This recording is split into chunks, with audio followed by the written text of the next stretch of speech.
कांदा टमाटा हे काय फ्लावरची भाजी आहे, बटाटे मिक्स केलेले.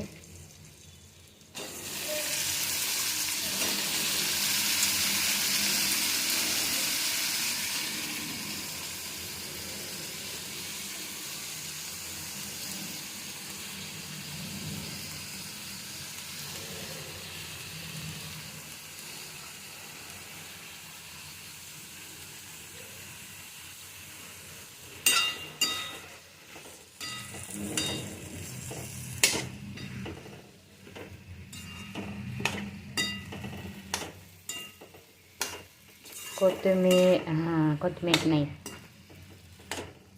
जिरा पावडर धने पावडर सगळे टाकलेले आहे. टमाटर आलं लसूण पेस्ट सगळे टाकले. थोडं फ्राय करायला लागतं, त्याचे मला दाखवता नाही येते.